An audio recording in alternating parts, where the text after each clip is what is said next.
CMR shopping mall grand opening on 10th September in Miapur.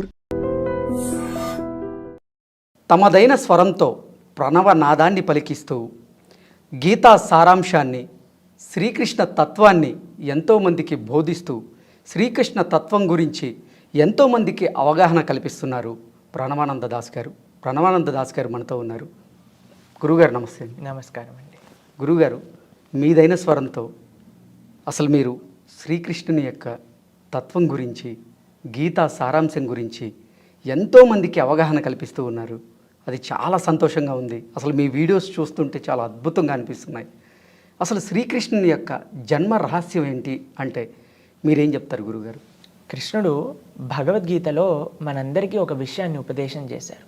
జన్మ కర్మ చ మే దివ్యం ఏవం యో వేత్తి తత్వతః తత్వాద్దేహ పునర్జన్మ నైతి మామేతి. సో అర్జున, ఎవరైతే భగవంతుడి యొక్క జన్మ రహస్యాన్ని, భగవంతుడి యొక్క లీలలో ఉండే తత్వాన్ని తెలుసుకుంటారో అటువంటి వాళ్ళకి మళ్ళీ పునర్జన్మ అంటూ ఉండదటండి. అంత విశేషం భగవంతుడి యొక్క రహస్యాన్ని తెలుసుకోవటం. మనందరం కూడా ఏమంటారు, వీళ్ళు పుట్టారండి మా ఇంట్లో అని అంటారు. కానీ భగవంతుడు పుట్టలేదు, భగవంతుడు ఆవిర్భవించారు, భగవంతుడు ఉదయించారు. మీరు చూసారనుకోండి, సూర్యుడు ప్రతిరోజు కూడా తూర్పు దిశ బయటకు వచ్చేసరికి అరే ఈరోజు పుట్టాడు సూర్యుడు అంటామా? ఏమంటాం? ఆవిర్భవించారు, ఉదయించారు అని అంటారు. అలా కృష్ణుడు కూడా దేవకీ గర్భము నుంచి ఉదయించారు. మీకు ఒక విషయం చెప్తాను. దేవకీ గర్భం లోపలికి కృష్ణుడు ఎలా ప్రవేశించారో తెలుసా? ఫస్ట్ వసుదేవుడి యొక్క మనస్సులోకి వచ్చారు. వసుదేవుడి యొక్క మనస్సు నుంచి దేవకి యొక్క మనస్సులోకి వెళ్ళారు. దేవకి యొక్క మనస్సు నుంచి దేవకి గర్భంలోకి వెళ్ళారనమాట.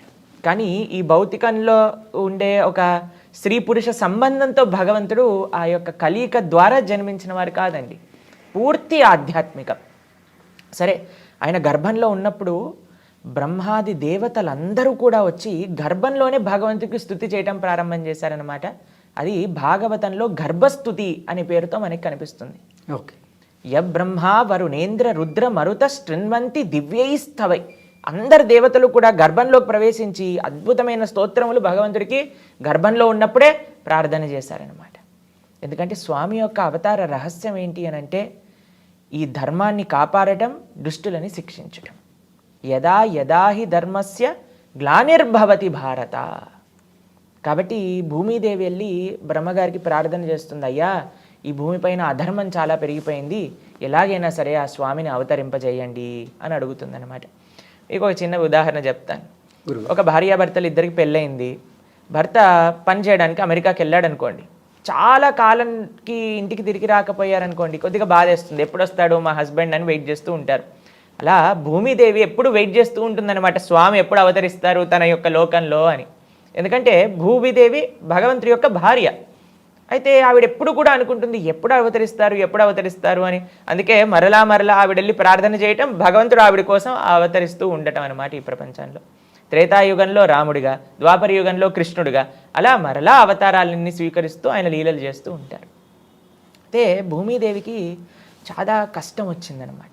ఏంటి ఆ కష్టం అంటే అండి, మనం ఎంత పెద్ద బిల్డింగ్లు కట్టినా, ఎంత భూమి లోపలికి తవ్వినా సరే ఆవిడికి ఏం బాధ అవ్వదండి.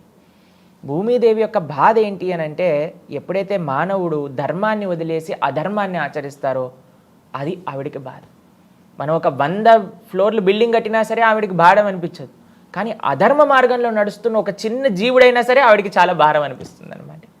కాబట్టి ఈ భారాన్ని తొలగించి మంచిగా అందరినీ కూడా సంరక్షించి మంచి మార్గంలో పెట్టడానికి కృష్ణుడి యొక్క అవతారం. ఈ అవతారంలో అండి, మీరు ఎప్పుడైనా చిన్న పిల్లవాడు పుట్టేటప్పుడు చూసారా ఏం చేస్తారు? బయటికి రాగానే ఏడుస్తారు.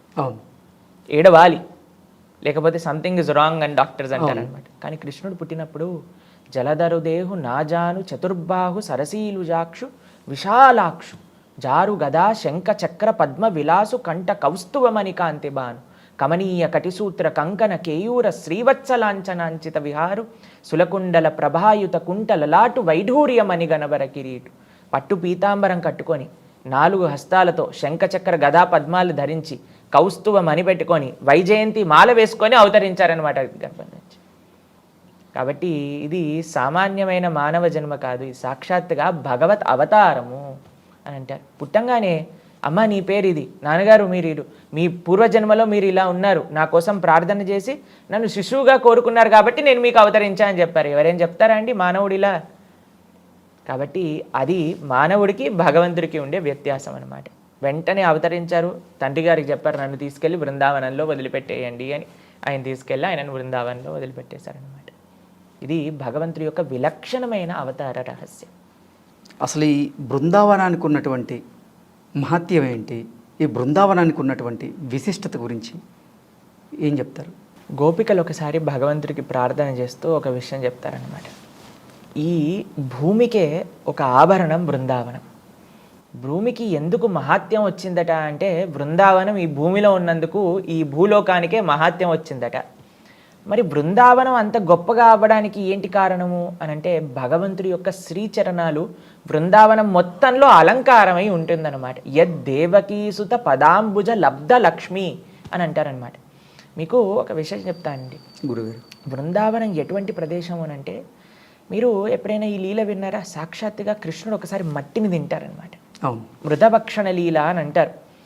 అయితే ఎందుకు కృష్ణుడు మట్టిని తింటున్నారు అని అంటే బృందావనంలో తన భక్తులు ఎప్పుడూ కూడా నిరంతరం నడుస్తూ ఉంటారు. గోపికలు, గోపాల బాలులు, ఆవులు, దూడలు అన్నీ కూడా. అయితే వాళ్ళ యొక్క చరణధూళి కృష్ణుడికి అంత శ్రేష్టంగా ఆయన స్వీకరించే యోగ్యంగా ఉంటుందట. అది బృందావనం యొక్క మహత్యం. బృందావనంలో కృష్ణుడు నడుస్తే అండి తన యొక్క అడుగులు పడతాయి కదా బృందావనంలో. ఇన్ని వేల లక్షల ఆవులున్నా సరే ఒక్క ఆవు కూడా ఆ బృందావనంలో కృష్ణుడు పెట్టిన అడుగు పైన అడుగేయదటండి. ఎవ్వరూ కూడా ఆ అడుగుల్ని చెడపరట. ఎప్పటికీ అడుగులు అలానే ఉంటాయట కృష్ణుడు ఉన్నప్పుడు బృందావనంలో. కాబట్టి అవి ఎలా ఉంటాయి అని అంటే బృందావనం వేసుకున్న ఆభరణాలుగా కృష్ణుడి యొక్క శ్రీచరణాలు దర్శనమిస్తూ ఉంటాయట. ఆ శ్రీచరణాలు ఉన్నందుకు బృందావనానికి మహాత్యం, ఆ బృందావనం అందుకు ఈ భూలోకానికే మహాత్యము అని చెప్తారనమాట. సాక్షాత్తుగా ఒకసారి బ్రహ్మ వస్తాడండి బృందావనానికి. అప్పుడు భగవంతుడికి ప్రార్థన చేస్తూ ఏమంటారో తెలుసా? ఈ బృందావనంలో మట్టిగా ఉండటం నాకు నిజమైన సాఫల్యం నా జన్మకి అని బ్రహ్మ ప్రార్థన చేస్తాడు. ఉద్ధవుడు అని కృష్ణుడి యొక్క స్నేహితుడు అన్నమాట. ఆయన వచ్చినప్పుడు ఆయన అంటారు, బృందావనంలో ఒక గడ్డిగా, ఒక చిన్న లతగా మారటం నా జీవితాన్ని యొక్క అభిలాష. ఎందుకంటే బృందావనం నలు దిశల కృష్ణ ప్రేమ తత్వంతో కూడుకున్నది. అక్కడ భగవంతుడి పట్ల ప్రేమ అంతే, ఇంకా దానికి మించి బ్రజవాసులు ఏమీ ఆలోచించరు. మనకి తెలుసు గోపికలందరి యొక్క వృత్తి అక్కడ నందగోకులంలో పాలు పితకటం, చక్కగా వాటి నుంచి పెరుగు నుంచి వెన్న నుంచి నెయ్యి. అయితే వీళ్ళందరూ కూడా నెయ్యిని, వెన్నని, పెరుగుని అమ్ముకోవడానికి వెళ్తూ ఉండేవారనమాట. తలల పైన మీరు చూసే ఉంటారు గోపికలు ఒక కుండ పైన ఒక కుండ పెట్టుకొని వెళ్తూ ఉంటారు. అయితే వాళ్ళు ఏం అమ్మాలండి? పెరుగు వచ్చిందమ్మా, నెయ్యి వచ్చిందమ్మా, వెన్న వచ్చింది అని చెప్తే కదా వచ్చి కొనుక్కునేది. వాళ్ళు ఏమనేవాళ్ళు తెలుసా? బయటికి వెళ్తూ వాళ్ళు ఎప్పుడు ఏం పని చేస్తున్నా సరే వాళ్ళ మనస్సు మాత్రం కృష్ణుడి దగ్గర ఉండేదన్నమాట. అయితే వీళ్ళందరూ బయటికి వెళ్ళి వెన్న, పెరుగు, నెయ్యి తీసుకోండి అనకుండా గోవిందుణ్ణి తీసుకోండి, మాధవుణ్ణి తీసుకోండి, శ్రీధరుణ్ణి తీసుకోండి అని కృష్ణుడి యొక్క నామాలే చెప్తూ ఉంటారనమాట. గోవింద దామోదర మాధవేతి. ఎందుకంటే మురారి పాదార్పిత చిత్త వృత్తి. వాళ్ళ యొక్క వృత్తి, వాళ్ళ యొక్క మనసు బృందావనం నుండి ప్రతి ఒక్కళ్ళండి. గోపికలు తీసుకోండి, గోపాలలు బాలు తీసుకోండి, అలానే ఆవులు, దూడలు, అందరికీ కూడా కృష్ణుడు అంటే అంత అపరిమితమైన ప్రేమ. కృష్ణుడు ఫ్లూట్ వాయిస్తుంటే బృందావనంలో మీరు చూస్తారు పక్షులు ఎప్పుడు కూడా ఏదో ఒకటి అరుస్తూ ఉంటాయి, ఎక్కడికో ఒకరికి అటు ఇటు తిరుగుతూనే ఉంటాయన్నమాట. కానీ ఎప్పుడైతే కృష్ణుడు ఫ్లూట్ వాయిస్తాడో అలా ఆకాశంలో పైన ఎగురుతున్న పక్షులు కూడా కిందికి వచ్చేసి వింటూ ఉంటాయట కృష్ణుడు వాయించే ఫ్లూట్ని. మురళీగాను ఆయన ఎప్పుడు కూడా ఇలా పక్షులు ఎప్పుడు కూడా ఏదో ఒక సౌండ్ చేస్తూ ఉంటాయి కదండి. కానీ కృష్ణుడు ఆ వేణువుని వాయించేటప్పుడు కళ్ళు మూసుకొని ఇలా ధ్యానం చేస్తూ ఉంటాయట ఆ వేణువు పైన.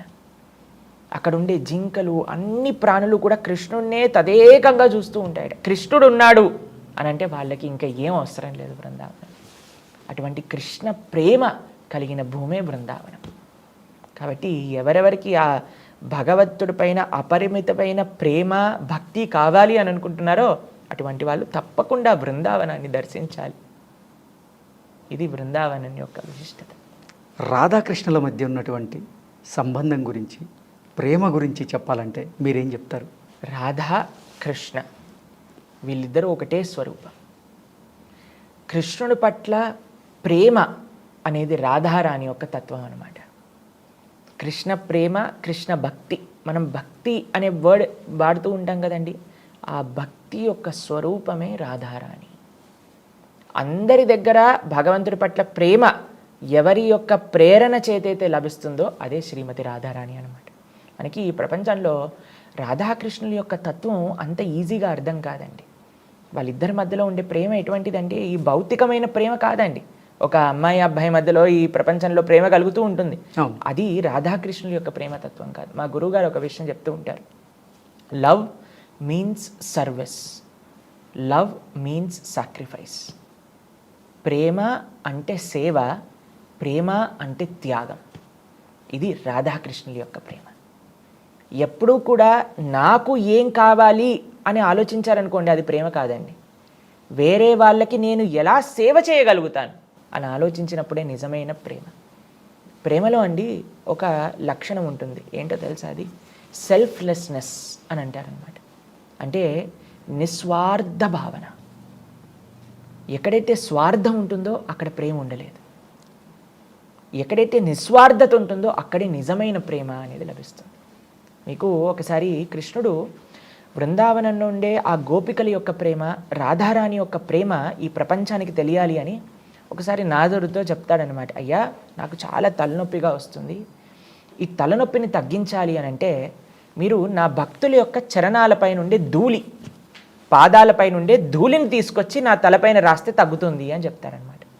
నారదుడు ఆశ్చర్యపోతాడు, ఏ భక్తుడు స్వామి కృష్ణుడి పైన మన చరణాలు పాదాలపై నుండి ధూళిస్తానంటే ఎవరు ఒప్పుకుంటారండి? అయితే నారదుడు ప్రయత్నం చేయడానికి అందరి దగ్గరికి వెళ్తూ ఉన్నాడనమాట. వీళ్ళని అడుగుతున్నారు, వాళ్ళని అడుగుతున్నారు, యోగుల్ని, ముషుల్ని, ఎంతమందినో అడుగుతున్నారు. వాళ్ళందరూ అంటారు, అయ్యా భగవంతుడి పట్ల అపతాదమైపోతుంది, మేము నరకానికి వెళ్ళాల్సి వస్తుంది ఇలా చేస్తే, కాబట్టి మేము ఎటువంటి పరిస్థితుల్లో మా చరణాల యొక్క ధూళిని ఇవ్వము అని చెప్పేశారనమాట. చిట్ట చివరికి ఆయన వెతుకుతూ వెతుకుతూ వెతుకుతూ బృందావనానికి వెళ్ళారు.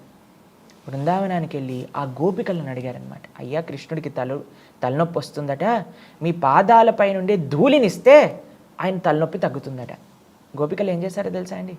వెంటనే వాటర్లో తమ పాదాలని పెట్టేసి మట్టిలో బొర్లి మొత్తం మట్టిని సేకరించి నారదుడి చేతిలో పెట్టారు. నారదుడు అంటారు, మీరు ఏం చేస్తున్నారో తెలుసా?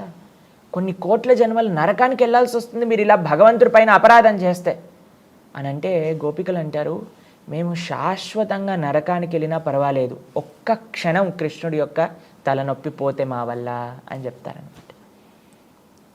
కాబట్టి గోపికలకి, శ్రీమతి రాధారాణికి కృష్ణుడి పట్ల ఉన్న ప్రేమ ఎటువంటిది అని అంటే, మేము ఎలా భగవంతుడికి సేవ చేసుకోవాలి, ఆయనని ఎలా మేము సంరక్షించుకోవాలి, ఆయనకి ఎలా ఆనందాన్ని ఇవ్వాలి అనే తప్ప మాకు ఆయన దగ్గర నుంచి ఆనందం కావాలి అనే భావన కాదు.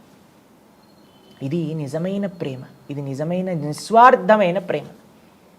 మనము రాధాకృష్ణుల యొక్క ప్రేమతత్వం నుంచి మన జీవితంలో నేర్చుకోవాల్సింది ఏంటి అని అంటే, ప్రతిసారి మనం చూస్తూ ఉంటామండి, చాలామంది మాతో చెప్తూ ఉంటారు, ప్రభుజీ ఇలా ఎందుకు చేశారు వాళ్ళు, ఇలా ఎందుకు నన్ను ఈ మాటలు అన్నారు, ఇలా ఎందుకు మమ్మల్ని చూసుకోలేదు అని అంటే, మనకి ఎక్స్పెక్టేషన్, ఇలా చేయాలి, అలా చేయాలి, వేరే వాళ్ళు మనతో ఇలా ఉండాలి, అలా ఉండాలి.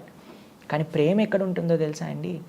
ఎక్కడైతే ఎందుకు వాళ్ళు అలా బిహేవ్ చేయాల్సి వచ్చింది, అరే ఇన్ని రోజులు బాగానే ఉన్నారు కదా, ఎందుకు ఈ రోజు నన్ను ఆ మాట అన్నారు, వాళ్ళ జీవితంలో ఏం జరుగుతుంది, వాళ్ళు ఏ ప్రాబ్లమ్స్లో ఉన్నారు అని మనం ఆలోచిస్తామండి. ఎంతవరకైనా సరే మమ్మల్ని ఎందుకు ఇలా అన్నారు అనే పట్టుదలతో మనం ఉంటాం. కానీ ప్రేమ అనేది నిస్వార్థమైన భావన.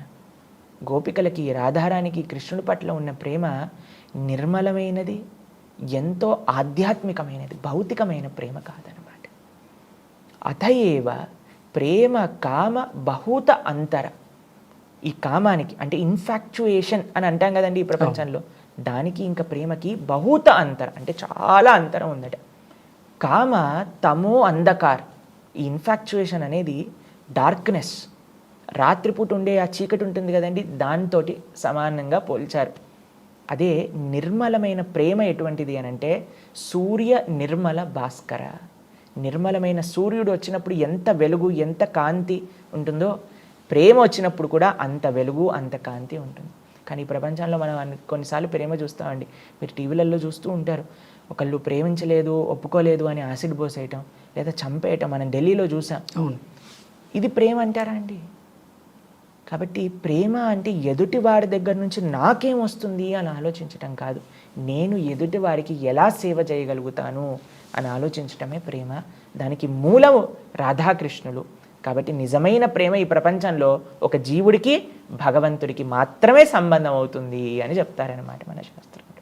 శ్రీకృష్ణ భగవానునికి 16,000 మంది రాణులు ఉన్నారు అంటారు. దాని గురించి మీరేం చెప్తారు? శ్రీకృష్ణుడికి 16,108 మంది భార్యలు. అయితే దీని విషయం గురించి కొన్ని ప్రస్తావన చేస్తాను. 8 మంది భార్యలు కృష్ణుడికి ముందే ఉన్నారు, స్వామి వివాహం చేసుకున్నారనమాట. ఒక అసురుడు ఉన్నారు, నరకాసురుడు ఆయన పేరు అనమాట.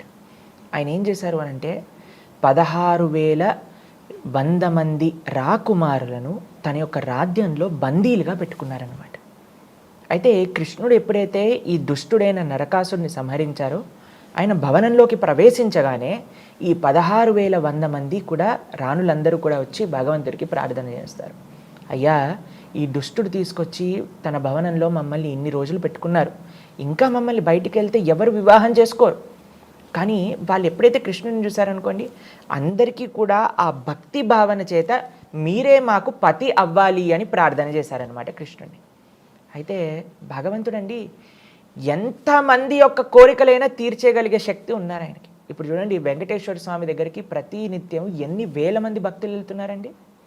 అందరినీ కూడా ఆయన కృప చేస్తున్నారు, అందరినీ కటాక్షిస్తున్నారు కదా. అది స్వామి యొక్క సామర్థ్యం. ఎందుకంటే ఆయన సాక్షాత్తుగా భగవంతుడు కాబట్టి. సరే, అందరూ కూడా ప్రార్థన చేశారు, కృష్ణ మాకు నువ్వు కావాలి. అందరినీ వివాహం చేసేసుకున్నారు. అందరినీ వివాహం చేసేసుకున్నాక ఈ ప్రపంచంలో అండి చాలామంది చెప్తారు, ప్రభుజీ మాకు మీ ఆశ్రమానికి వచ్చేయాలని ఉంది ప్రభుజీ అని. అంటే వెంటనే మీకు పెళ్ళయిందా అండి అని అడుగుతాం. అయిందండి, అందుకే ఈ కోరికలన్నీ వస్తున్నాయి అని చెప్తానమాట నేను. ఎందుకనంటే అండి, ఒక గృహస్థాశ్రమాన్ని, ఒక కుటుంబాన్ని మనం జాగ్రత్తగా చూసుకోవాలి అని అంటే అది చాలా కష్టమైన విషయం అండి. బాధ్యత అనేది అంత ఈజీ కాదు. బాధ్యత తీసుకున్నప్పుడు దాన్ని సక్రమంగా నిర్వర్తించాలి కూడా. అయితే కృష్ణుడు 16,108 భార్యలను వివాహం చేసుకున్న 16,108 బంగారు భవనాలు ఇచ్చారు. మీకు ఇంకొక విశేషం చెప్పనా అండి, 16,108 స్వరూపాలతో కృష్ణుడు ప్రతి ఒక్క రాణి దగ్గర ఉండేవారనమాట. అంతేకాని ఒకరోజు ఒక రాణి దగ్గర, ఇంకో రోజు ఇంకో రాణి దగ్గర కాదు. 16,108 స్వరూపాలతో ఒకటే సమయంలో అందరి దగ్గర ఉండేవారనమాట. నారదుడు ఒకసారి ద్వారకకు వచ్చి అసలు కృష్ణుడు ఏం చేస్తున్నాడు అని చూసేసరికి ఒక భవనంలో రుక్మిణితో మాట్లాడుతున్నారు, ఇంకో భవనంతో సత్యభామతో చెస్ ఆడుతున్నారు, ఇంకో భవనంలో సంధ్యావందనం చేస్తున్నారు, ఇంకో భవనంలో పేదవాళ్ళకి దానం ఇస్తున్నారు, ఇంకో భవనంలో ఉద్ధవుడితో మాట్లాడుతున్నారు, ఇంకో భవనంలో బ్రాహ్మణులకి చక్కగా సేవ చేస్తూ ఉన్నారు, ఇంకో భవనంలో చూసేసరికి బ్రహ్మాండంగా ఆరాధన చేసుకుంటూ ఉన్నారు, ఇంకో భవనంలో ధ్యానం చేస్తూ ఉన్నారు. 16,108 భవనాలలో ఒకటే ఒకసారి స్వామి ఉండగలుగుతారు. అలా ఈ ప్రపంచంలో ఎవరైనా ఉండగలుగుతారా అండి? నేను మీతో షూటింగ్ చేస్తూ పై స్టూడియోలో షూటింగ్ చేస్తూ కింద స్టూడియోలో షూటింగ్ చేస్తూ ఒకసారి చేయగలుగుతామా? సాధ్యం కాదు. అది జీవుడు, అది భగవంతుడు అన్నమాట. కాబట్టి భగవంతుని ప్రశ్నిస్తారు చాలామంది, ఎందుకు కృష్ణుడు ఇంతమంది వివాహాలు చేసుకున్నారు? ఎందుకంటే ఆయనకు ఆ సామర్థ్యం, ఆయనకు ఆ శక్తి, ఆయనకు ఆ తత్వం ఉంది కాబట్టి. కృష్ణుడిని అందరూ కూడా ఏమంటారో తెలుసా అండి, 16,108 వివాహాలు చేసుకున్నారు, ఎంత అన్యాయం ఇది అని అంటారు. కానీ మేమెందుకు చేసుకోకూడదు అని కూడా కొంతమంది అడుగుతారండి ఈ ప్రపంచంలో. వాళ్ళకి ఆన్సర్ ఏంటో తెలుసా? మీరు ఫస్ట్ గోవర్ధనాన్ని ఎత్తండి, ఫస్ట్ కాళీయుడిని దమన చేయండి, పూతనను సంహరించండి. ఒకసారి బృందావనంలో మొత్తం ఆ ఫారెస్ట్ మొత్తం కూడా అగ్ని పడుతుందన్నమాట. వెంటనే కృష్ణుడు అనేసి ఆ అగ్నిని మొత్తం కూడా లోపలికి తీసేసుకుంటారు. 7 రోజులు 7 రాత్రులు అంత పెద్ద 21 కిలోమీటర్లు. ఇప్పుడు మనం గోవర్ధనాన్ని చూస్తే అటువంటి గోవర్ధనాన్ని ఎడమ చేతి చిటికని వేలు పైన ధరించారు. ఈ శక్తి ఎవరికి ఉందండి? మనం ఒక బాటిల్ని 7 నిమిషాలు పెట్టుకోలేము చేతి పైన. ఎంత లైట్ వస్తువు అయినా సరే మనకి అది జీవతత్వం అనమాట. మనకి శక్తి లేదు. భగవంతుడు విలక్షణమైన ఆ స్వరూపాన్ని, ఆయన యొక్క ఐశ్వర్యాన్ని చూపించగలిగిన శక్తి ఆయన దగ్గర ఉంది. కేవలం ఆయన వివాహాలు చేసుకోలేదండి, ప్రతి ఒక్కళ్ళకి కూడా తన గృహస్థ ఆశ్రమ బాధ్యతలన్నీ కూడా చక్కగా చేశారు. ఇది భగవతత్వం. భగవంతుని మనం ఆశ్రయించాలే తప్ప భగవంతుణ్ణి అనుకరించకూడదు. మీకు నిజంగా భగవంతుని అనుకరించాలి అని అనుకుంటే రాముణ్ణి అనుకరించాలి. ఎందుకంటే ఆయన అవతార ప్రయోజనమే అది, ధర్మాన్ని నిరూపించడానికి. కానీ కృష్ణుడి యొక్క అవతార ప్రయోజనం ఏంటో తెలుసా అండి? ఆ భగవతత్వాన్ని ప్రచారం చేయడానికి అనమాట. భగవంతుడి యొక్క ఐశ్వర్యాన్ని, భగవంతుడి యొక్క లీలలని, భగవంతుడి యొక్క శక్తిని చూపించేది కృష్ణ అవతారం. కాబట్టి రాముడు చేసిన ఆ పనులన్నింటినీ కూడా మనం అనుకరించవచ్చు. కృష్ణుడు చెప్పినవి మనం ఆచరించాలి. రామాయణాన్ని మొత్తం కూడా మనం చక్కగా ఆయనను ఆదర్శంగా ఏకపత్ని వ్రతాన్ని, పితృవాక్య పరిపాలనని, సత్యాన్ని, ధర్మాన్ని, వీటిని మనం చక్కగా అనుకరించవచ్చు. కానీ కృష్ణుడు చెప్పిన తత్వాన్ని ఏంటి తెలుసా అండి? కృష్ణుడు మాట్లాడినది, కృష్ణుడు ఉపదేశం చేసింది ఏంటది? భగవద్గీత. అటువంటి భగవద్గీతని చదవాలి, ఆ భగవద్గీతలో ఉండే విశేషాలను ఆచరిస్తూ ఉండాలన్నమాట. అందుకే మనం ఏదైనా చిన్న మెషిన్ కొన్నా అండి, దానికి ఒక మాన్యువల్ అనేది వస్తుంది. ఎలా ఈ మెషిన్ని వాడాలి, ఏ బటన్ నొక్కితే ఏమవుతుంది అని అన్నీ కూడా రాసి ఉంటుంది. ఒక్కసారి మనం చదువుకున్నాం అనుకోండి, ఇంకా మనం హ్యాపీగా ఆ యొక్క మెషిన్ని యూజ్ చేయొచ్చు. ఈ మానవ శరీరం అనేది కూడా ఒక యంత్రం లాంటిది. ఈ యంత్రాన్ని ఎలా యూజ్ చేయాలి అని చెప్పేది భగవద్గీత. కాబట్టి రాముడు ఆచరించింది ఆచరించాలి, కృష్ణుడు చెప్పింది ఆచరించాలి. అదే భగవద్గీత. దాన్ని తప్పకుండా ప్రతి ఒక్కళ్ళు అధ్యయనం చేయాలి, జీవితంలో ఆచరించడానికి ప్రయత్నం చేయాలి. అసలు ఈ భగవద్గీత ఎవరు చదవాలి, ఎలా చదవాలి, ఎప్పుడు చదవాలి? అసలు ఈ భగవద్గీత పార్థివ దేహాన్ని తీసుకెళ్ళేటప్పుడు మాత్రమే వినిపించేటువంటి ఒక గ్రంథమా అంటే మీరేమంటారు? చాలా మంచి ప్రశ్న మీరు అడిగింది.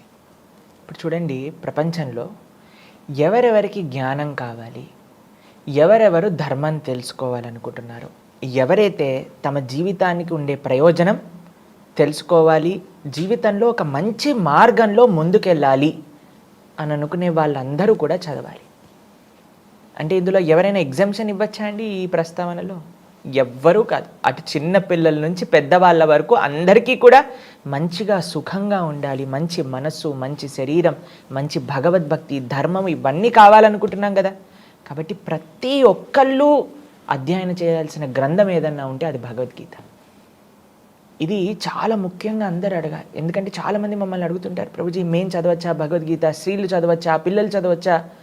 ప్రతి ఒక్కళ్ళు కూడా చదవాల్సిన గ్రంథం నిజంగా ఏదన్నా ఉంటే అది భగవద్గీత అండి. అందుకే అన్ని సాంప్రదాయాలకు సంబంధించిన ఆచార్యులు కూడా భగవద్గీతను మనకి ప్రస్తావన చేశారు. అది సనాతన ధర్మానికి ఒక పుస్తకం, కంపల్సరీ పుస్తకం అనేది ఏదన్నా ఉంటే అది భగవద్గీత. కాబట్టి దీన్ని ప్రతి ఒక్కళ్ళు అధ్యయనం చేయాలి. మీరు చెప్పారు కదా, కేవలం ఒక మనిషి చనిపోయినప్పుడే భగవద్గీత మనం చూస్తూ ఉంటాం, ప్లే చేస్తూ ఉంటాం. కానీ అది నిజమైన ప్రయోజనం కాదండి. ఆయన పోయాక ఆయన ఏం చేస్తాడు? భగవద్గీత విని అక్కడ ఎందుకు ఇలా చేస్తారంటే మీకు ఒక విషయం చెప్తాను. ఆ సమయంలో జనాలందరికీ కూడా ఇసుమంతైన ఆలోచన వస్తుందేమో, అయ్యా వీడి జీవితం మొత్తం కూడా ఒక విషయం కోసం తన జీవితాన్ని వెచ్చించేశాడే, కానీ చిట్ట చివరికి ఏం తీసుకెళ్లకుండా వెళ్తున్నారు కదా అన్నప్పుడు కొద్దిగా అయినా తత్వంగా ఆలోచిస్తారేమో, అక్కడ భగవద్గీత చెప్తే ఏమైనా మనసుకి అంటుతుందేమో అని ప్రయత్నం చేయడానికి అక్కడ పెద్దలు భగవద్గీత చెప్పాలి అని ప్రస్తావన చేశారనమాట. మీరు చూసారనుకోండి, గరుడ పురాణం అలానే భగవద్గీత ఈ రెండింటినీ కూడా చెప్తూ ఉంటారు. ఎందుకు అనంటే మిగతా వినే వాళ్ళందరూ మారాలి, విని ఇది చేస్తే మీకు ఇలా జరుగుతుంది, కాబట్టి ఈ తప్పులు చేయకండి, జీవితంలో ఇప్పటి నుంచైనా సంస్కరణ పొందండి అని మనకి చెప్పడానికి అనమాట. నిజంగా భగవద్గీత అండి ఎంత విశేషమైన పుస్తకం అంటే, ప్రతి ఒక్కళ్ళు కూడా సుఖంగా ఎంతమంది అయితే ఉండాలనుకుంటున్నారు, శాంతిగా ఎంతమంది అయితే ఉండాలనుకుంటున్నారు, ప్రపంచంలో మీరు ఎవరితోటి ఉన్నా సరే వాళ్ళందరితో మీ రిలేషన్షిప్ బాగుండాలి అని ఎంతమంది అయితే అనుకుంటున్నారు, మాట్లాడటం ఎవరైతే తెలుసుకోవాలి అని అనుకుంటున్నారో, టైం మేనేజ్ ఎలా చేయాలి అని అనుకుంటున్నారో, జీవితంలో ఉండే ప్రతి ఒక్క రహస్యాన్ని తెలుసుకోవాలి అని ఎంతమంది అయితే సంకల్పం చేసుకుంటున్నారో వాళ్ళందరూ భగవద్గీత చదవాలన్నమాట. కాబట్టి చాలామంది మమ్మల్ని అడుగుతుంటారండి, భగవద్గీత యుద్ధం అవుతుందట కదా భగవద్గీత ఇంట్లో ఉంటే. కాదండి, ఏదన్నా ఇంట్లో యుద్ధం అవుతుంటే ఆ యుద్ధాన్ని శాంతింపజేసే శక్తి భగవద్గీతకు ఉంది. ఎందుకో తెలుసా, భగవద్గీత సమానత్వాన్ని బోధిస్తుంది, భగవద్గీత శాంతిని బోధిస్తుంది. కాంటెక్స్ట్ ఆఫ్ భగవద్గీత మీరు చూసారనుకోండి, అది ఒక యుద్ధ భూమిలో చెప్పిందే. కానీ దాంట్లో ఏం చెప్పారు అని మన పరిశీలన చేస్తే మన యొక్క నిజ జీవితం గురించి ప్రస్తావన చేశారు కృష్ణుడు. ఎవరితో ఎలా ఉండాలి, ఎలా మాట్లాడాలి, ఏం తినాలి, ఎలా పడుకోవాలి, అన్ని విషయాలను కూడా ఎంతో అద్భుతంగా, జీవుడు అంటే ఏంటి, పరమాత్మ అంటే ఏంటి, జీవుడికి పరమాత్మకి ఉండే సంబంధం ఏంటి, ఒక జీవుడు భగవంతుని ఎలా చేరుకోవచ్చు, ఇంత చిన్న విషయం నుంచి అంత గొప్పదైన తత్వం వరకు ప్రతి ఒక్కటి కూడా చెప్తారనమాట భగవద్గీతలో. కాబట్టి భగవద్గీత అనేది చాలా విశేషమైన పుస్తకం. భగవద్గీత చదివిన వాళ్ళు ఎప్పటికీ కూడా ఎవరిని కూడా ఇబ్బంది పెట్టలేరండి. ఎందుకో తెలుసా, కృష్ణుడు చెప్తాడు భగవద్గీతలో, సునీచైవ స్వభాకేచ పండిత సమదర్శిన విద్యా వినయ సంపన్నే బ్రహ్మణే గవిహస్తినే సునీచైవ స్వభాకేచ పండిత సమదర్శన. మనం ఈ ప్రపంచంలో చూస్తామండి. నిన్ననే ఒకరు మాతో చెప్తున్నారు, ప్రభుజీ మీకు విషయం తెలుసా, ఈ ప్రపంచంలో ఉండే వాళ్ళు మనల్ని ఎలా జడ్జి చేస్తారంటే, మనం వేసుకున్న చొక్కా ఏ బ్రాండో చూస్తారండి ఫస్ట్, మనం పెట్టుకున్న వాచ్ ఏ కంపెనీదో చూస్తారు, మనం వేసుకున్న షూస్ మంచి బ్రాండెడా లేవా చూస్తారు, తర్వాత ఆలోచిస్తారు వీడితో నేను ఫ్రెండ్షిప్ చేయాలా లేదా అని ఆలోచిస్తారట. ఈ ప్రపంచంలో మాకు తెలియదు, ఒకళ్ళు చెప్తున్నారనమాట మాతోటి, ఇలా ఉంది ప్రభుజీ మా కొలీగ్స్ అందరు ఇలా ఉన్నారు అని. కానీ భగవద్గీత ఏం చెప్తుందో తెలుసా అండి, సమానత్వం. ఎవరైనా సరే అందరిలో కూడా భగవంతుడి యొక్క అంశని చూడు, ఏది కూడా తారతమ్యం లేదు. నువ్వు ఎంత గొప్పవాడివైనా సరే అందరూ గొప్పవాళ్ళే, ఎందుకంటే అందరూ కూడా భగవంతుడి యొక్క అంశలే. కాబట్టి సునీచైవ స్వభాకేచ, ప్రతి జీవుల్లో కూడా భగవంతుని చూడటం నేర్పించేది భగవద్గీత. మనం చూస్తామండి, ఎప్పుడైతే కుచేలుడు కృష్ణుని కలవడానికి వస్తారో, ఆయన ధోతిలో అన్నీ కూడా చిన్న చిన్న నాట్స్ వేసి ఉన్నాయండి. ఎందుకంటే అన్ని చోట్ల ఆయన ధోతి, చినిగిపోయిన ధోతి వేసేసుకున్నారు. అంత చాలా బక్కగా ఉండిపోయి పేదరికం కనిపిస్తుంది సుధాముడిలో. కానీ అంత ద్వారకకి రాజైన కృష్ణుడు, జగన్నాథుడైన భగవంతుడు పరిగెత్తుకుంటూ సుధాముడిని ఎంబ్రేస్ చేసుకున్నారు, కౌగలించుకున్నారు. ఎందుకనంటే కృష్ణుడు ఎప్పుడు కూడా నువ్వేంటి అనే విషయాన్ని చూడరండి. అలా చూసే స్వభావం భగవంతుడిది కాదు, ఈ ప్రపంచంలో ఉండే జనాలకు ఉంటుంది. ఎందుకు అనంటే వాళ్ళు భగవద్గీత, మన శాస్త్రం ఏం చెప్తుందో అధ్యయనం చేయలేదు. శాస్త్రం సమానత్వాన్ని బోధిస్తుంది. శాస్త్రం వసుదైవ కుటుంబకం, అందరం కూడా ఒక తండ్రికి చెందిన వాళ్ళం అని చెప్పేదే భగవద్గీత. ఆ స్వామి, ఆ తండ్రి గురించి చెప్పేదే భగవద్గీత. కాబట్టి ఈ ప్రపంచంలో ఉన్న అన్ని ప్రాబ్లమ్స్కి సొల్యూషన్ ఏదైనా ఒక పుస్తకం అందిస్తుంది అని అంటే అది శ్రీమద్ భగవద్గీత. భగవద్గీత నుంచి మనిషి గ్రహించాల్సినటువంటి ప్రధానమైనటువంటి అంశాలు ఏంటి అంటే మీరేం చెప్తారు గురుగారు? మనకి భగవద్గీత అందరు ఆచార్యులు కూడా సనాతన ధర్మానికి ఒక బేసిక్ అండ్ మోస్ట్ ఇంపార్టెంట్ పుస్తకంగా మనకు అందించారనమాట. అయితే ఈ భగవద్గీత ఏం చెప్తుంది అని అంటే ప్రధానంగా 5 అంశముల గురించి భగవద్గీత మాట్లాడుతుంది. ఏంటి 5 అంశములు అని అంటే, ఈశ్వరుడు అంటే, భగవంతుడు అంటే ఎవరు, మొట్టమొదటి విషయం. జీవుడు అంటే ఎవరు, జీవుడికి ఉండాల్సిన కర్తవ్యం ఏంటి. కొన్నిసార్లు మమ్మల్ని చాలాసార్లు అడుగుతారు, ఏంటో తెలుసా అండి, ప్రభుజీ మనం ఎందుకు పుట్టాం ప్రభుజీ, ఈ ప్రపంచం అంటే ఏంటి, భగవంతుడు అంటే ఏంటి, భగవంతుడిని ఎలా చేరుకోవాలి. చాలామంది ఆధ్యాత్మికంగా ఆలోచించే వాళ్ళందరికీ కూడా వచ్చే బేసిక్ ప్రశ్నలు ఇవే. మనం ఎందుకు పుట్టాం, ఏం చేయాలి, భగవంతుడు ఎవరు, ఎలా ఆశ్రయించాలి, ఇవే భగవద్గీత ఆన్సర్ చేసే ప్రశ్నలు అనమాట. ఈశ్వరుడు అంటే ఎవరు, జీవుడు అంటే ఏంటి, ప్రకృతి అంటే ఏంటి, మనం చూస్తున్నాం కదా మన చుట్టూ ఉండే ఈ ప్రకృతి అంటే ఏంటి, దాని తర్వాత కాలం, టైం అంటే ఏంటి, దాని తర్వాత చిట్ట చివరి అంశం భగవద్గీత దేనైతే ప్రస్తావన చేస్తుందో అది కర్మ. ఓకే, కర్మ గురించి, కాలం గురించి, ప్రకృతి గురించి, ఈశ్వరుడు గురించి, జీవుడు గురించి, ఇవన్నీ కూడా మనం భగవద్గీతలో మనం పొందవచ్చు. ఇది కాకుండా ఎవరెవరికి ఏం కావాలన్నా సరే భగవద్గీత మనకి అందిస్తుంది. కానీ భగవద్గీత యొక్క మెయిన్ ప్రయోజనం ఏంటి అని అంటే భగవంతుడి పట్ల భక్తి, ఎలా మనం ఆయనతో ఒక రిలేషన్షిప్ని ఎలా ఎస్టాబ్లిష్ చేసుకోవచ్చు, అది నేర్పించేది భగవద్గీత. భగవద్గీతలో అండి 3 అంశాలు ప్రధానంగా మనం చూస్తాం. కర్మయోగం, భక్తి యోగం, జ్ఞానయోగం. మీరు ఎప్పుడైనా నగలు పెట్టుకునే పెట్టె చూసారండి? చూసాను. పెట్టె కింద ఒక బాక్స్లా ఉంటుంది, పైన ఒక మూత ఉంటుంది. ఈ కింద ఉండే ఆ బాక్స్కి ఉండే ఆ పెట్టె ఉంటారు కదా, అది భగవద్గీతలో ఉండే కర్మయోగంతో పోల్చారు.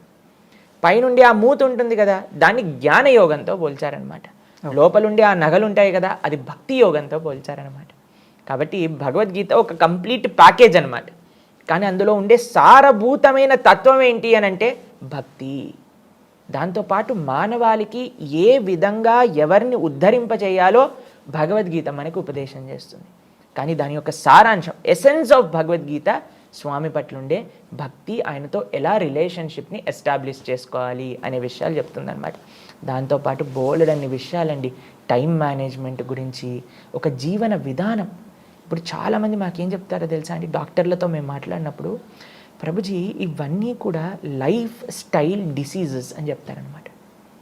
ఒకళ్ళ జీవన విధానంలో మంచిగా లేకపోతే ఇప్పుడు ఎంతోమందికి ఎన్నో శరీరానికి సంబంధించిన రోగాలు, మానసికమైన రుగ్మతలన్నీ కూడా వస్తూ ఉన్నాయి. వీటన్నిటినీ కూడా భగవద్గీత అడ్రస్ చేస్తుంది.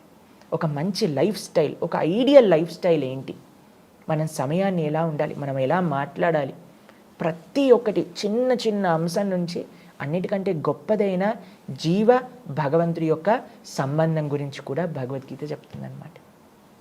కాబట్టి ఏబిసిడి ఆఫ్ స్పిరిచువాలిటీ మనం భగవద్గీత నుంచి నేర్చుకోవచ్చు అనమాట. కాబట్టి అందరికీ మేము చెప్పేది ఒకటే విషయం, మనస్ఫూర్తిగా భగవద్గీతను అధ్యయనం చేసి భగవద్గీతలో ఉండే విషయాలను ఓపెన్ హార్ట్తో మనం యాక్సెప్ట్ చేసి మన జీవితంలో వాటిని ఇన్కల్కేట్ చేసుకోవటం ప్రారంభం చేసామనుకోండి, ఎంతో పెద్ద మార్పు మన జీవితంలో మనం చూస్తాం. నా స్వ అనుభవం, నేను ఎంతోమంది జీవితాలలో చూసింది అదే విషయం అనమాట.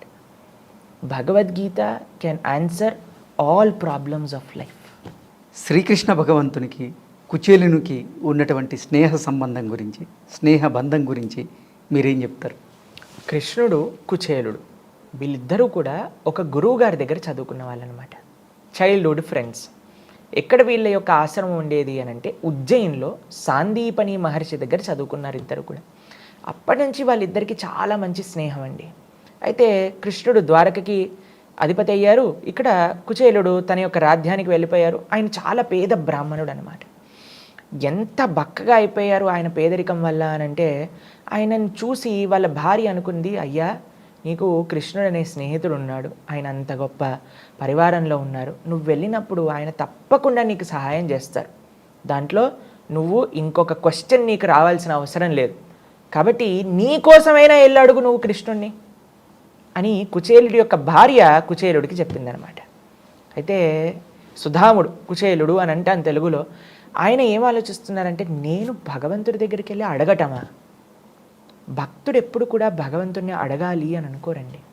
భక్తి అంటే భగవంతుని అడగటం కాదు, కేవలం భగవంతుడి యొక్క సేవ నేను ఎలా చేసుకోవాలి అని ఆలోచించటమే భక్తి. ఇక్కడ చూడండి, మనం సుధాముడు కృష్ణుడి యొక్క స్నేహబంధంలో ఒక భక్తుడి యొక్క తత్వం, భగవంతుడి యొక్క తత్వం పూర్తిగా తెలుసుకోవచ్చు. చాలా విశేషమైన లీల అనమాట ఇది. సుధాముడు వెళ్ళాడు, ద్వారకా నగరానికి ఉండే ఆ రాజభటులు ఎవరైతే డోర్ కీపర్స్ ఉన్నారో వాళ్ళ దగ్గరికి వెళ్ళి, అయ్యా నేను లోపలికి వెళ్ళాలనుకుంటున్నా అని అంటారనమాట. అప్పుడు వాళ్ళు అడుగుతారు, మీకు ఏం కావాలో చెప్పండి అని అంటే, అక్కడ సుధాముడు కానీ నాకు ధనం కావాలి అని అడుగుంటే ఆ డోర్ కీపర్సే ఇచ్చేవాళ్ళండి. అంత ఐశ్వర్యం ద్వారకలో ఉండే ఆ భటులకే ఉండేదట. కానీ కుచేలుడు ఏమన్నాడో తెలుసా, నాకు డబ్బులు కాదు, ఆయన ఎప్పుడు కూడా అడగలేదండి, నాకు కృష్ణ దర్శనం కావాలి, నా స్నేహితుడిని నేను కలవాలి అని అన్నారు. వీళ్ళు వెళ్ళి కృష్ణుడికి చెప్పారు, అయ్యా నీ స్నేహితుడట ఎవరో కుచేలుడు వచ్చాడు అనగానే రుక్మిణీదేవి యొక్క భవనంలో ఉండే కృష్ణుడు పరిగెత్తుకుంటూ వచ్చేసి ఆ సుధాముడిని కౌగలించేసుకుంటారండి. ఎంత ఆనంద బాష్పాలు ఇద్దరికీ కూడా, అటు కృష్ణుడికి ఇటు కుచేలుడికి. కానీ చూడలేదండి, నువ్వేం బట్టలు వేసుకున్నావు, నువ్వు ఎలా ఉన్నావు, నువ్వు పేదరికంలో ఉన్నావా, నువ్వు అడివి. కృష్ణుడు ఎప్పుడూ చూడు, కృష్ణుడికి ఎప్పుడూ కూడా ఇవి తారతమ్యం అనేది కృష్ణుడిలో మనస్తత్వం కాదండి. ఎవరినైనా సరే ఆయన రక్షించగలుగుతారు, ఎవరినైనా సరే ఆయన కృప చూపించగలుగుతారు. వెంటనే కౌగలించేసుకొని తీసుకొచ్చేసి తన యొక్క భవనంలో తాను కూర్చునే సింహాసనం పైన కూర్చోబెట్టేసి స్వయంగా తన పాదాలను ప్రక్షాళన చేశారనమాట కృష్ణుడు. పక్కన రుక్మిణీదేవి, సాక్షాత్తుగా లక్ష్మి, రాఘవత్వేద్ భవేత్ సీత రుక్మిణి కృష్ణ జన్మని అని అంటారనమాట. లక్ష్మీదేవి చామరం చేస్తూ ఉందన్నమాట సుధాముడికి పక్కన. అయితే వాళ్ళిద్దరూ కూడా ఒకరి పక్కన ఒకరు కూర్చొని మాట్లాడుకుంటూ ఉన్నారు. చిన్నప్పుడు మనం ఇలా చేసాం, గురువుగారి ఆశ్రమంలో ఇవి చదువుకున్నా, ఒకసారి మనం అరణ్యానికి వెళ్ళినప్పుడు ఒక పెద్ద తుఫాన్ వచ్చింది. అప్పుడు కూడా మనం ఇద్దరు చేతులు వదిలేకుండా ఇద్దరం అలానే పట్టుకొని గురువుగారి సేవ చేస్తామని అన్నీ కూడా మాట్లాడుకుంటూ ఉన్నారనమాట. అప్పుడు కృష్ణుడు అంటాడు, ధామ కుచేల, నాకు తెలుసు నువ్వు నా దగ్గరికి వచ్చేటప్పుడు ఒంటరి చేతులతో రావని, ఏం తెచ్చావు చూపి అని అంటే ఈయనకు సిగ్గనమాట. ఈయన అంత పేదరికంలో ఉండి అండి కృష్ణుడి దగ్గరికి వెళ్తున్నప్పుడు నేను ఏదన్నా తీసుకెళ్ళాలి అని మొత్తం ఇల్లు ఎత్తుకుతే ఆయనకు దొరికింది అటుకులు, ఎండిపోయిన అటుకులు. వాటిని తీసుకొని 4 గుప్పెడ్లు చేతిలో పెట్టుకొని ఒక చిన్న మూటలో కట్టుకొని ఆయన ధోతిలో పెట్టుకొని వెళ్ళాడనమాట ద్వారకకి. అయితే కృష్ణుడు అడుగుతున్నాడు, ఏంటి ఎక్కడుంది, ఏదో తెచ్చావు చూపించు అనేసరికి ఆయన దాచిపెట్టుకుంది కూడా కృష్ణుడు తీసేసుకొని ఒక్కొక్క అడుగు పిడికిలు తింటూ ఉంటే కృష్ణుడు అంటాడండి, ఈ ప్రపంచంలో ఇప్పటి వరకు ఇంత మంచి నైవేద్యాన్ని నేను ఇప్పటి వరకు స్వీకరించలేదు అని చెప్తాడండి. ఇది కృష్ణుడికి ఉండే ప్రేమ. ఈ ప్రపంచంలో మనం ఎంత కష్టపడ్డా సరే, ఇప్పుడు చూడండి, ఒక తల్లి 10 ఐటమ్స్ చేసింది అనుకోండి పిల్లల కోసం అని, తన భర్త కోసం అని, ఒక దాంట్లో ఉప్పు తక్కువ ఉండేసరికి ఏమంటారు, ఇందులో ఉప్పు తక్కువ ఉంది అని అంటారు. కానీ ఇన్ని చేశారు అని మనం ఫస్ట్ కీర్తిస్తామా, ఫస్ట్ అప్రిషియేట్ చేస్తామా? లేదు. కానీ కృష్ణుడు ఏంటి తెలుసా అండి, ఆయన అప్రిషియేట్ చేయటం, ప్రేమనివ్వటం. పత్రం పుష్పం ఫలం తోయం యోమే భక్తా ప్రయశ్చతి. భక్తితో భగవంతుడికి ఏమి సమర్పణ చేసినా సరే అంత ప్రేమగా, అంత చూసారా మీరు కృష్ణుడి యొక్క ఫోటో మీరు సుధాముడితో చూసారనుకోండి, అలా ఆనంద పుష్పాలు కారుతూ ఉంటాయన్నమాట కృష్ణుడికి. ఏం తెచ్చాడండి, ఎండిపోయిన అటుకులు. ఆయనకి లేవా అండి ద్వారకలో? ఎంత ఐశ్వర్యం ఉంది, అయినా సరే ఆయనకు కావాల్సింది ఏంటో తెలుసా, మన యొక్క ప్రేమ, భక్తి. ఈ భావన స్వామికి ప్రధానం. అయితే అలా ఒక్కొక్క గొప్పడి తినేస్తూ ఉన్నారు. రుక్మిణీదేవి వచ్చి చేయబట్టేసుకుంటుంది అనమాట. కృష్ణ ఏం చేస్తున్నావు నువ్వు, ఎండిపోయిన అటుకులు తింటే నీ కడుపు నొప్పి వచ్చేస్తుంది అంటే రుక్మిణీదేవి ఆపేస్తుంది అనమాట కృష్ణుని తినకుండా.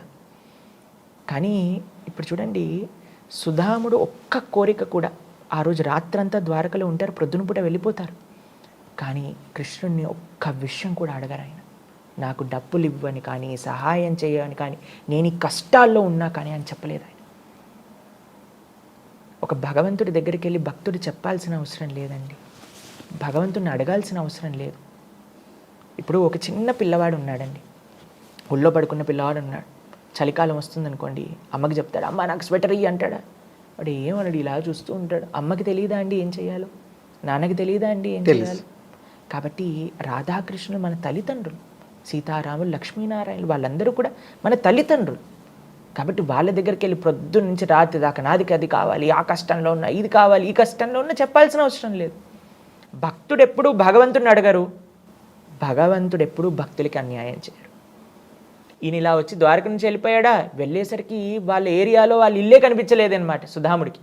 ఏంటబ్బా ఎక్కడుంది అని చూసేసరికి పెద్ద భవనము, అందరూ భటులు, సేవకులు, వాళ్ళ భార్య అంత దగద్ధమాయంగా వెగిలిపోతూ ఆయన దగ్గరకు వచ్చేసింది. చూసేసరికి అయ్యా ఏంటిది, ఏంటి ఐశ్వర్యం అని అంటే కృష్ణుడి దయ. కాబట్టి ఈ లీలలో మీరు చూసారనుకోండి, కుచేలు యొక్క భార్య కుచేలుడిని పంపించినప్పుడు తన కోసం తాను ఆలోచించలేదు. నేనేదో డబ్బులతో ఉండాలి, నేనేదో ఆ సుఖాలు అనుభవించాలి అని ఆవిడ చెప్పలేదు, తన భర్త బాగుండాలి అని పంపించింది. సుధాముడు ద్వారకకి వెళ్ళినప్పుడు నాకేదో కావాలి అని వెళ్ళలేదు, నేను కృష్ణుడి యొక్క సేవ చేసుకోవాలి అని వెళ్ళాడు. కృష్ణుడు నాకు సుధాముడి దగ్గర నుంచి ఏం కావాలి అని ఆలోచించలేదు. రుక్మిణీదేవి కృష్ణుడిని ఆపినప్పుడు కృష్ణుడికి ఏం అవ్వకూడదు అని ఆపింది. కాబట్టి ప్రతి అడుగులో కూడా నిస్వార్థమైన ప్రేమని మనం ఈ యొక్క సంబంధంలో చూస్తాం.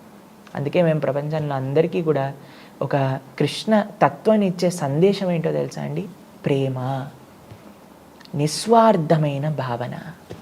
ఇది కానీ మనం భగవంతుడి గురించి నేర్చుకుంటే ఇంకా అసలు ఎంత ఈ సమాజంలో ఎక్కడైనా సరే ఒకళ్ళకి అన్యాయం జరగటం కానీ, ఒకళ్ళని మనం ఇబ్బంది పెట్టడం కానీ, ఒకళ్ళు మనల్ని ఇబ్బంది పెట్టడం కానీ అవ్వదండి. అందుకే మనందరికీ కూడా ఒక వెలుగు, ఒక డైరెక్షన్ చూపించేది ఏంటి అని అంటే కృష్ణతత్వం, కృష్ణుడు చెప్పిన అద్భుతమైన గీతాతత్వం. కురుక్షేత్ర యుద్ధంలో శ్రీకృష్ణ భగవానుడు అసలు యుద్ధం చేయకుండా ఉండడానికి కారణం ఏంటి? కృష్ణుడు అండి నాట్ క్రెడిట్ స్టీలింగ్ లాట్. ఈ ప్రపంచంలో మీకు ఎక్స్ప్లెయిన్ చేస్తాను. ప్రపంచంలో నైజం ఏంటో తెలుసా అండి, అరే ఎంత గొప్ప పని చేసావురా అనగానే నేనే చేసింది అని కాలర్ పైకి ఎత్తుకుంటా. ఏయ్ ఇది ఎలా, ఈ తప్పు ఎవరు చేశారు అనగానే నేను కాదు వీళ్ళు చేశారు. ఏదైనా గొప్పది ఉందనుకోండి, నేనే చేశాను, మనం చేసినా చేయకపోయినా నేనే చేశాను అని చెప్పుకుంటాం. క్రెడిట్ మనకు కావాలన్నమాట. ఎంతమంది మనకి దోహదపడ్డారు అనే విషయాన్ని, క్రెడిట్ వచ్చే విషయంలో మర్చిపోతాం. నేనే చేశానండి, నా ఇన్స్పిరేషనే అండి, నాదే అండి అని చెప్తారు. కానీ ఎప్పుడైనా ఏదన్నా తప్పు జరిగిందనుకోండి, నేను కాదు, నేను మంచివాడిని, వాడు తప్పు చేశాడు, మీరు వాళ్ళని అడగండి. కానీ కృష్ణుడు కంప్లీట్ ఆపోజిట్ అండి. ఎంత గొప్ప పని చేసినా సరే ఆయన తన క్రెడిట్ని తన భక్తులకు ఇచ్చేస్తూ ఉంటారు. ఇంత గోవర్ధనాన్ని 7 రోజులు 7 రాత్రులు కృష్ణుడు ఎత్తాడు కదండి. తర్వాత అందరూ కూడా తన స్నేహితులు వచ్చేసి, కృష్ణ ఎలా ఎత్తావరా నువ్వు గోవర్ధనం అని అంటే, నాకు చిన్నప్పటి నుంచి మా అమ్మ వెన్న పెట్టి పెంచింది, కాబట్టి మా అమ్మ వెన్న తినటం వల్ల నాకు శక్తి వచ్చింది. తర్వాత మీరందరూ ఆ చిన్న చిన్న లాఠీలు పట్టుకున్నారు కదా గోవర్ధనాన్ని, అందుకే నాకు గోవర్ధన్ యొక్క వెయిట్ తెలియలేదు. అన్నిటికంటే ముఖ్యం, రాధారాణి నా పైన కృప చూపించింది, నా కోసం ప్రార్థన చేసింది, రాధా ప్రార్థన చేయటం వల్ల నేను గోవర్ధనాన్ని ఎత్తాను అని చెప్తాడనమాట కృష్ణుడు. చెప్పచ్చు కదండి, నా శక్తి ఇది, నా ఐశ్వర్యం ఇది, నేను ఇలా ఎత్తాను, నాకు ఇంత కానీ కాదండి. కృష్ణుడు ఇంత కురుక్షేత్ర యుద్ధాన్ని కూడా ఒక చిన్న సుదర్శన చక్రాన్ని ప్రయోగించి చేసి అందరి కౌరవులని సంహరించే శక్తి కృష్ణుడి దగ్గర ఉంది. కానీ కృష్ణుడు ఏం చేశాడు? ఒక రథసారథ్యం చేశాడు. భగవంతుడి యొక్క అన్ని ఐశ్వర్యములలో ఐశ్వర్యస్య, సమగ్రస్య, వీర్యస్య, యశశ, శ్రియ, అందులో ఒకటి వైరాగ్యం కూడా. అంత ద్వారక, అంత నగరం, అంతమంది భక్తులు, అంత యశస్సు, అంత ఐశ్వర్యం ఉన్న స్వామికి ఏ పొజిషన్ తీసుకున్నారండి కురుక్షేత్రంలో?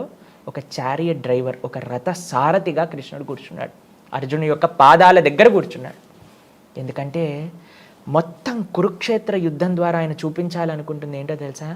నేను నా భక్తులకి సేవ చేయటంలో వెనుకాడను. ఎందుకంటే ఒక యుద్ధం జరుగుతుంది, ఒక ఫైటింగ్ సీన్ అంటే మనకి సినిమాలలో కూడా చాలా థ్రిల్లింగ్గా ఉంటుందన్నమాట. ధర్మానికి అధర్మానికి మధ్య జరిగితే అయితే మొత్తం ఆ భారతంలోనే అన్నిటికంటే థ్రిల్లింగ్ సీన్ ఏంటి అని అంటే ఆ యుద్ధం సీన్. అందులో హీరో ఎక్కడున్నాడు అని చూసేసరికి కెమెరా పెట్టేసి రథసారథ్యం చేస్తున్నారు అనమాట. లేకపోతే మనం సినిమాలలో చూస్తాం, హీరో ఎంట్రీ ఎలా ఉంటుంది, ఇలా దుమ్ములు లేవటాలు, ఇలా సుమోలు పైకి ఎగరటాలు, అన్నీ ఇలా ఉంటుంది, గ్రాఫిక్గా ఉంటుంది. కానీ ఆ కురుక్షేత్ర యుద్ధంలో కృష్ణుడు రథసారథ్యం చేస్తూ చెప్తుంది ఏంటి అని అంటే, నేను నా భక్తుల యొక్క సేవనే నాకు నిజమైన ఐశ్వర్యము, దానికి నేను ఏదన్నా చేయగలుగుతాను.